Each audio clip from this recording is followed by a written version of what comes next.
आज आपण लहान मुलांसाठी जॉकेट कसा शिवायचा तो बघणार आहोत. अतिशय सोपी पद्धतीने आपण हा जॉकेट शिवून घेणार आहोत. कुठलाही बिगनर असेल, शिवणकामाची सुरुवात केली असेल तर ते इझिली करू शकेल.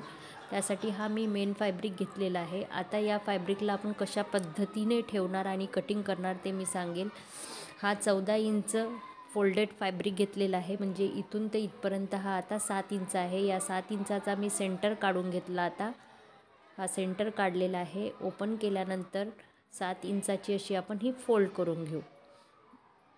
7 इंच 7 इंच लक्षात आलं कशा प्रकारे फोल्ड केलेली आहे.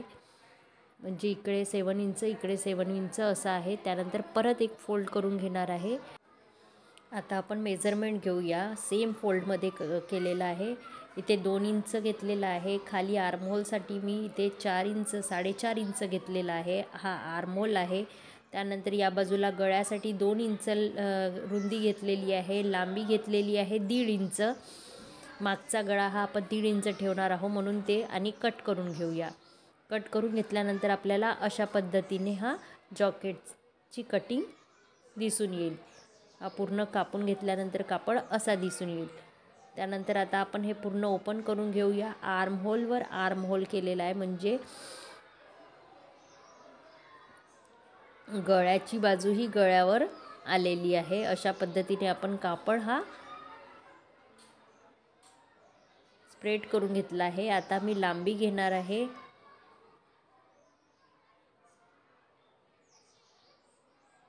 जॉकेटची 13 इंच लांबी घेतलेली आहे आणि खालच्या बाजूनी 2 इंच अशी मार्किंग करणार. त्यानंतर आर्महोलचा सेंटर म्हणजे हाताचा सेंटर घेऊन तिथे सुद्धा 2 इंच आणि समोरसुद्धा 2 इंच अशा प्रकारे आपण एक स्ट्रेट लाईन काढून घेणार आहोत. हे मी तुम्हाला अस्तरवर समजावून सांगते. या अस्तरच्या फॅब्रिकवर आपण इथे 2 इंच घेतलेला आहे, इथे 2 इंच घेतलेला आहे. त्याचबरोबर या साईडला सुद्धा 2 इंच घेतलेला आहे. त्यानंतर ही फ्रंट साईड आहे, त्याचा 7 इंचाचा सेंटर काढला आहे आणि अशा प्रकारे एक व्ही आकार देऊन दिलेला आहे. जॉकेटचा हा समोरची बाजू आहे. अशा प्रकारे आपलं जॉकेटचं कटिंग झालेलं आहे. आता हा समोरचा गळा जो मला व्ही आकाराचा द्यायचा आहे, लहान मुलाचा असल्यामुळे मी इथे 4 इंचावर समोरचा गळा करणार आहे. तर मी 4 इंचावर मार्किंग करेल आणि व्ही आकाराचा नेक करून घेईल. इथे आपण नेकला कुठलाही शेप देऊ शकतो किंवा डायरेक्ट कॉलरसुद्धा अटॅच करू शकतो. तर इथे मी एक व्ही शेप दिलेला आहे.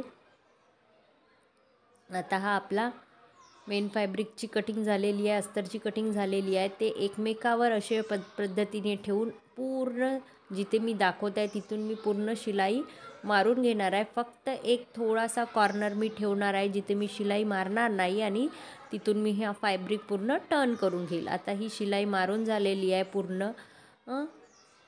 स्लीव्सच्या ठिकाणी मी शिलाई ओपन ठेवलेली आहे. आर्महोल आपल्या शोल्डरवर, तिथून मी तो कापड टर्न करून घेईल. आता प्रत्येक शिलाईला आपण असे स्लॅशेस मारतो आहोत, कारण कापड हा व्यवस्थितपणे टर्न आला पाहिजे, कॉर्नरमध्ये व्यवस्थित टर्न झाला पाहिजे आणि पूर्णपणे टर्न केल्यानंतर हा जॉकेट अशा पद्धतीने आपल्याला दिसून येईल.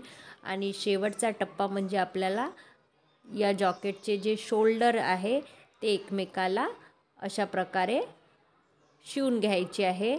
आतल्या बाजूला इथून आपण शोल्डर शिवून घेणार आहोत आणि हा जॉकेट पूर्णपणे तयार झाला आहे.